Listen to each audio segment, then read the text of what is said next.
하나님께서는 모세에게 애굽으로 가서 자신의 백성을 구하라라는 말씀을 주셨고, 모세는 애굽에 가서 하나님의 말씀을 끊임없이 수차례 바로에게 전달을 했습니다.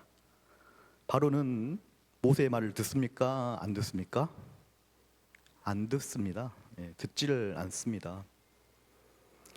그냥 하나님께서 오늘 본 말씀의 재앙이 시작되는데 실질적으로 개입을 하신 것이죠.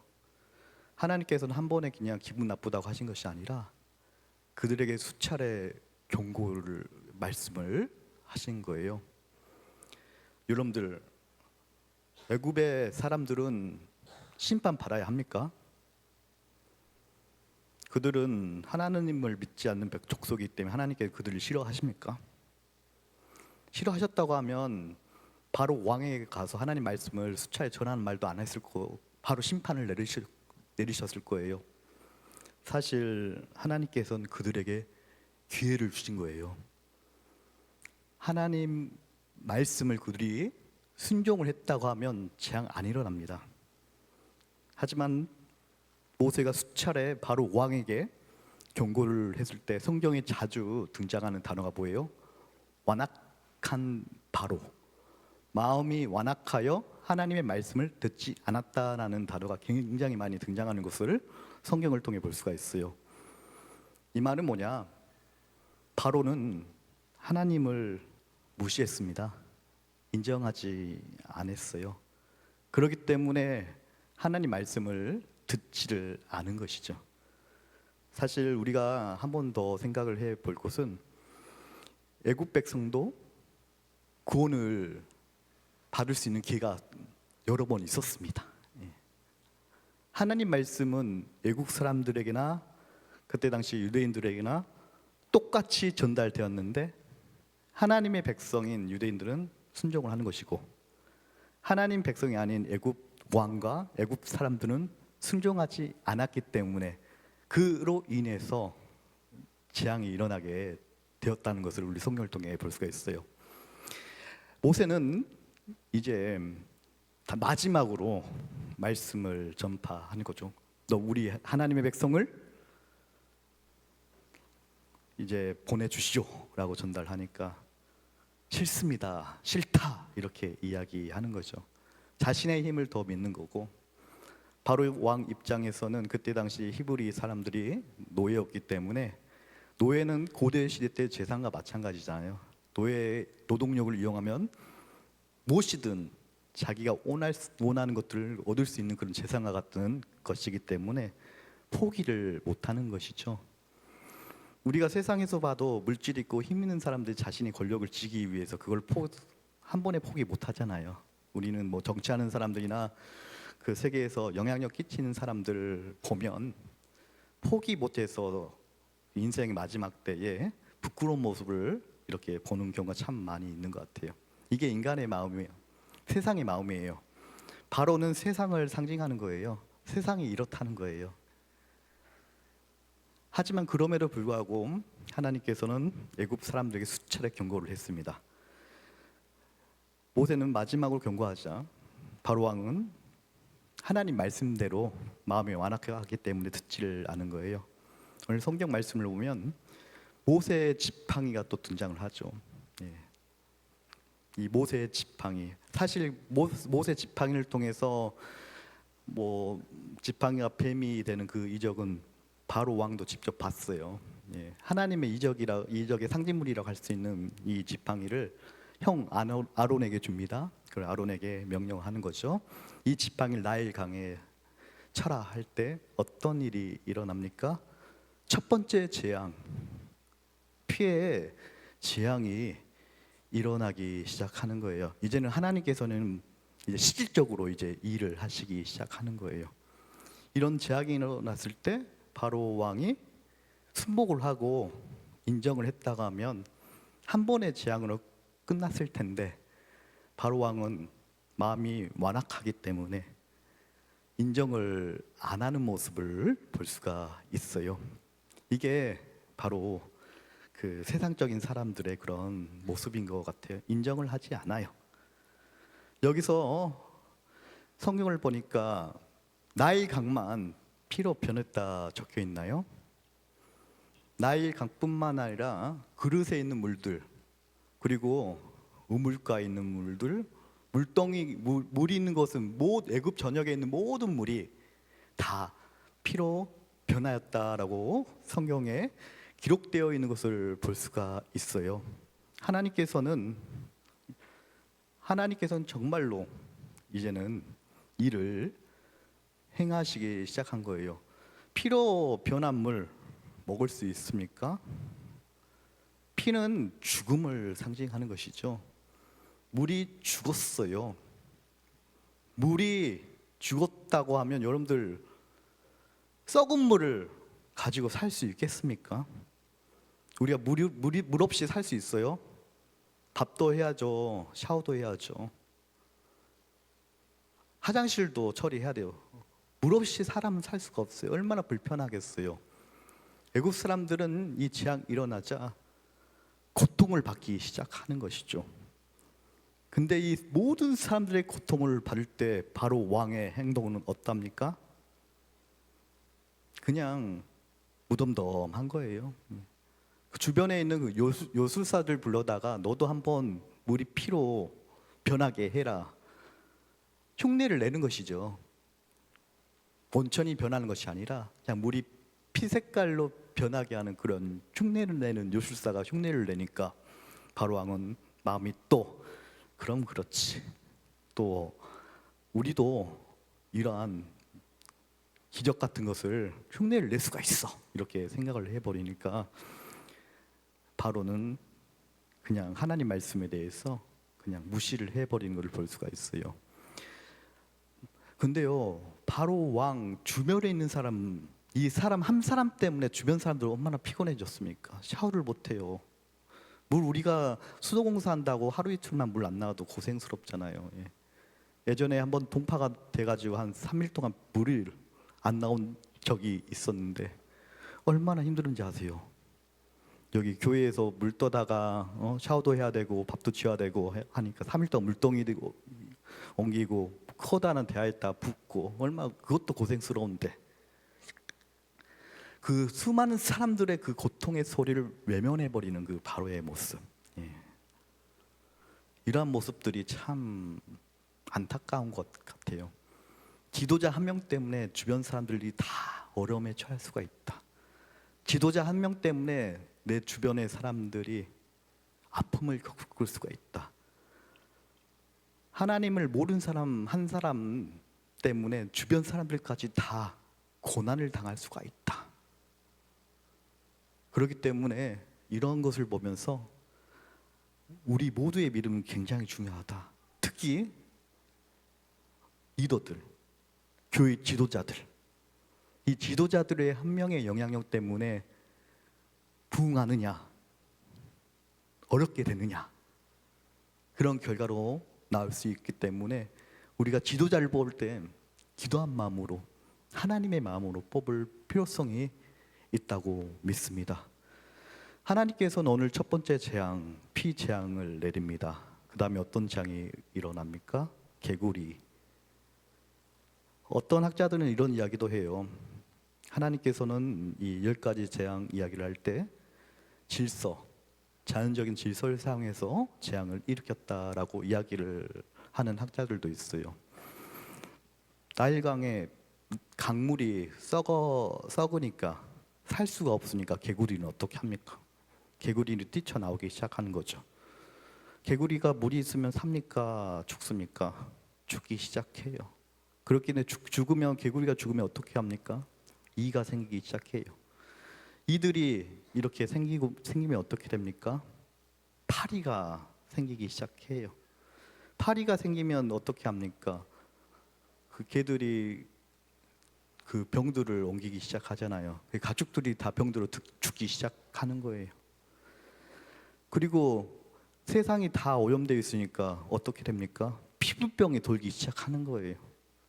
여기까지는 그 자연적인 순리라고 이야기하고, 또 지금도 마찬가지로 그 우박이 내려서 피해를 입는다는 소식도 뉴스에 보지 않습니까? 우박이 내리기 시작하는 거예요. 그리고 메뚜기 떼, 뭐 중동 지역이나 그런데 메뚜기 떼가 발생돼가 피해 입는다는 뉴스 보지 않습니까? 그것들 때문에 재앙이 일어나기 시작해요. 그리고 사막 지역이기 때문에 모래 폭풍 때문에 앞을 가릴 수 없는, 태양이 가리는 그러한 깜깜한 모습 형상이 일어나서 어려움을 겪었다. 마지막으로 10번째 재앙이 장자 재앙으로 이렇게 끝나게 되는데, 이유가 어쨌든 하나님께서는 하나님 방법대로 하나님의 재앙을 통해서 하나님의 살아계심을 나타내는 거예요. 하나님은 정말로 위대하신 하나님입니다. 이때 당시 고대 사람들은 자신들이 믿는 고유의 신들이 다 있었어요. 애굽의 왕 바로가 이스라엘 백성들을 무시할 수밖에 없었던 이유는 바로 자신이 신이에요. 태양의 아들이에요. 예. 애굽은 다 신교예요. 신의 종류가 굉장히 모든 것이 다 신이에요. 그리고 자기가 태양의 신이고 내 신이 강하기 때문에 내가 문명적 일으키고 강한 나라를 일으키고 수많은 나라의 백성들 노예로 살 수가 있어. 그 이유가 내가 믿는 신이 강하기 때문에.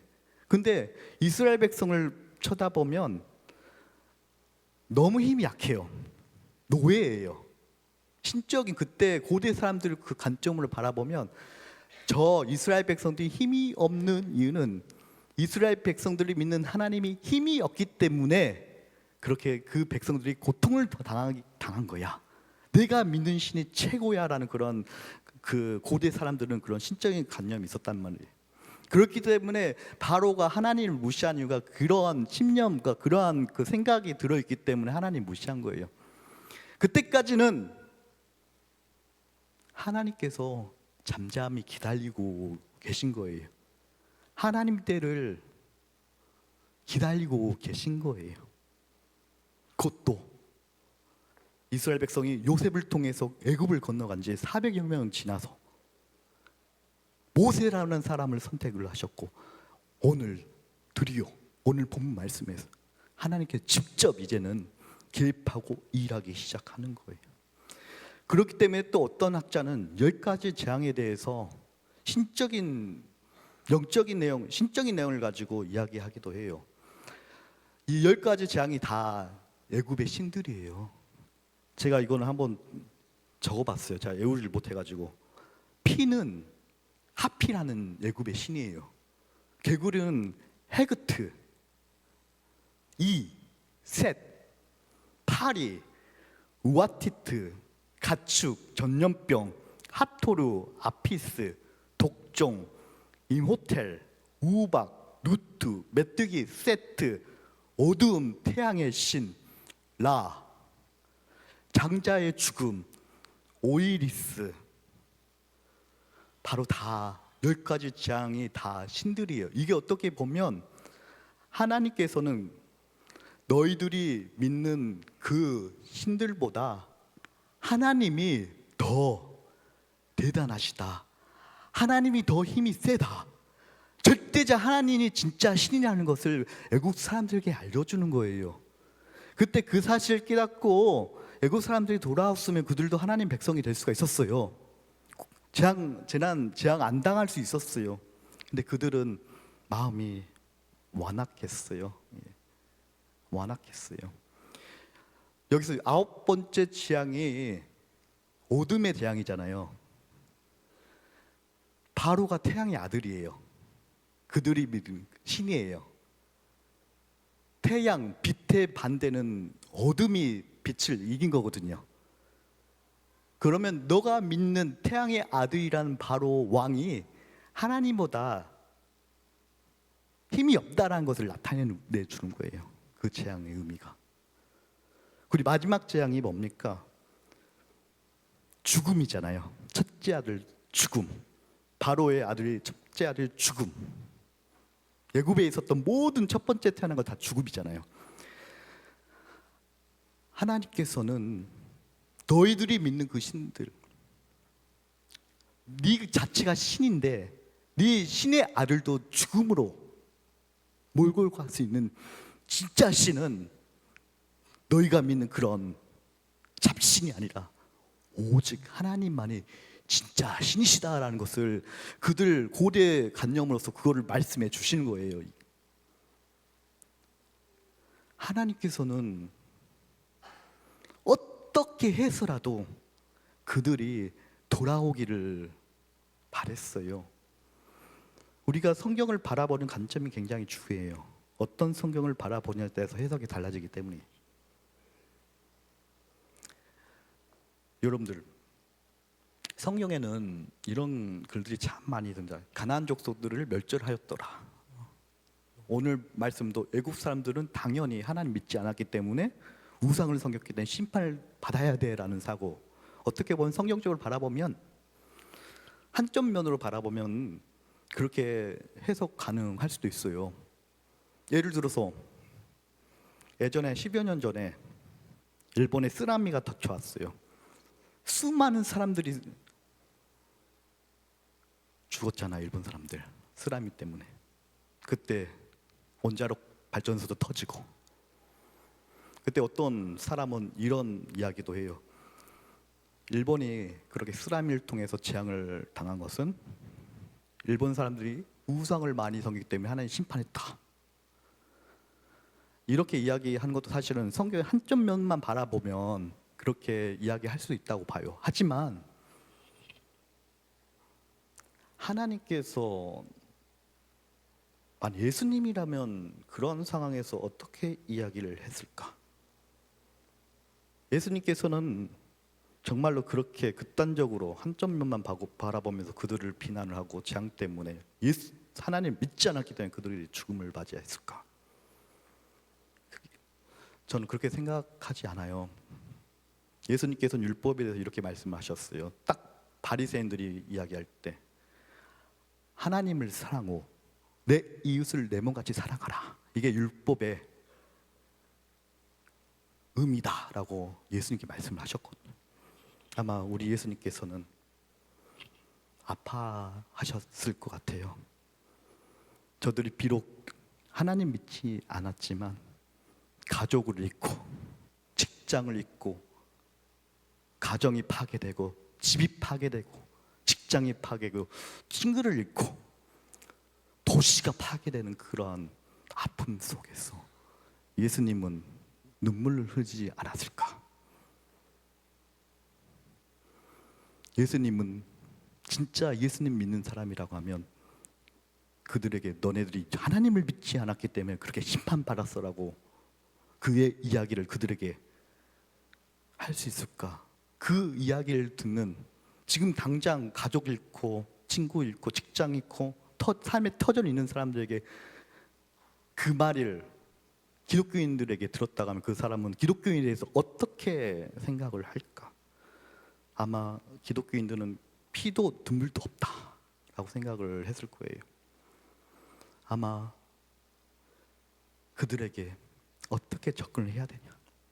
예수님이 보여주신 그 아프고 힘들고 고통받고 괴로워하고 그런 사람들에게 예수님께서는 따뜻한 눈으로 따뜻한 말씀으로 다가가셨습니다. 네, 힘내세요. 용기를 내세요. 지금 생존에 필요한 것들 조금하지만 이걸 가지고 도움이 됐으면 좋겠어요. 그러한 따뜻한 사랑들이 모였을 때, 마음들이 모였을 때, 시간 지나서 그들이 어려움에서 회복됐을 때, 그때 예수 믿는 사람들은 진짜 예수님을 사랑을 실천하는 사람이구나. 나도 한번 하나님을 믿어볼까? 말씀이라도 한번 교회라는 거 한번 가볼까라는 그런 마음이 들지 않겠어요? 아마 하나님께서는 그러한 마음으로 애국 사람들에게 수차례 경고를 하신 거예요. 하지만 그들이 듣지를 못한 것이죠. 여리고성 나중에 가나안 땅 들어가서 여리고성에 들어가기 전에 10명의 정탐꾼을 보내잖아요. 그때 10명 중에서 2명이 12명의 정탐꾼 중에서 2명이 어떤 보고를 해요? 그 정탐꾼이 살아나서 그들은 연약합니다. 하나님의 군대에 가면 우리가 이길 수 있습니다. 우리가 이길 수 있으면 긍정적인 보고를 하잖아요. 그때 그들을 보호했던 사람이 누구죠? 나압이죠. 나압은 기생이에요. 그리고 그들도 여리고성 안에는 하나님의 백성들이 이곳에 도달하고 있고 하나님 믿는 하나님이란 그러한 신은 어떤 전쟁에서 승리하고 강한 신이라는 사실을 소문으로 알고 있었어요. 나압도 기생이었지만 그 소문을 들었어요. 다른 사람들은 그 소문에 대해서 무감각했지만 나압은 그 소문에 민감하게 반응을 했어요. 그리고 하나님의 이스라엘 백성의 정탐꾼을 자신의 집에 숨겨주었어요. 목숨을 걸고. 나중에 어떻게 됩니까? 나압은 우리 예수님의 족보에 등장하잖아요. 마태복음에 등장하잖아요. 그리고 나압이 결혼을 하게 되고 그 후손을 통해서 다윗도 나오고 예수님도 나중에 나오지 않아요. 이 말 뭐냐면 하나님을 믿는 모든 사람들은 다 하나님의 자녀가 될 수 있다는 거예요. 우리도 이방인이에요. 우리도 이방인. 하나님의 선민은 유대인 뿐이에요.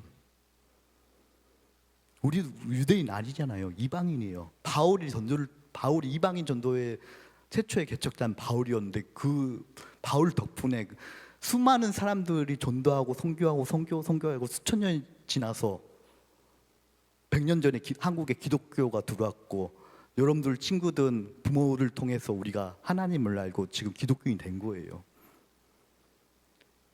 지금은 이방이라 한 한민족, 세상에서 따지고 보면 작은 땅덩어리 5천만 명밖에 안 되는 그 민족이 지금은 세계에서 2번째로 선교사를 많이 보내는 그러한 기독교 국가로 성장했다, 그렇게 이야기하지 않아요. 하나님의 축복이죠. 하나님의 능력이죠. 기독교를 통해서 이 우리나라는 엄청난 발전과 엄청난 성장을 일으켰어요. 여성부터 시작해서 여성의 인권부터 시작해서 민주주의부터 시작해서 모든 시초가 기독교의 정신이 다 들어가 있어요. 열심, 성심, 청렴, 사명, 직업의식, 윤리의식들, 알게 모르게 우리 기독교의 그러한 사상이 모든 곳에 다 들어가 있단 말이에요. 그러한 것들이 영향이 있었기 때문에 저는 100년 만에 세계에서 지금 그래도 작은 나라지만 그래도 저는 대한민국 사람입니다 할 때 창피하게 생각하는 사람 있어요? 당당하게 대한민국 사람입니다 이야기하잖아요. 그만큼 우리나라가 성장을 했잖아요. 바로 하나님께서는 끊임없이 모든 사람들에게 기회를 주시고 경고를 주셨어요. 근데 그런 경고에 대해서 어떻게 반응하느냐에 따라서 역사가 달라지는 거예요.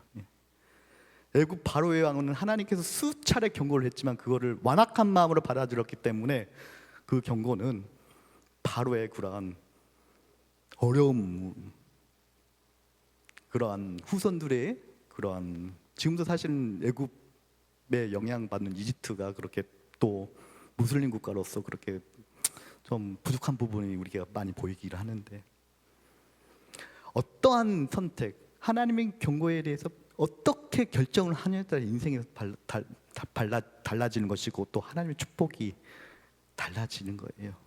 저는 여러분들이 지금 이 시간에도 많은 경고를 하고 계세요. 말씀을 하고 계세요. 그 말씀에 대해서 어떻게 반응하냐에 따라서 우리 신앙의 모습이 달라집니다. 우리 자녀의 모습들이 달라집니다. 우리 교회의 모습들이 달라집니다. 저는 여러분들이 언제나 하나님을 향한 주파수를, 안테나를 꼭 열어두시고 하나님의 말씀, 하나님의 음성, 말씀을 통해 기도를 통해서 민감하게 반응하고 결단하는 원미동교회 성도님 되시기를 축원드리겠습니다. 네.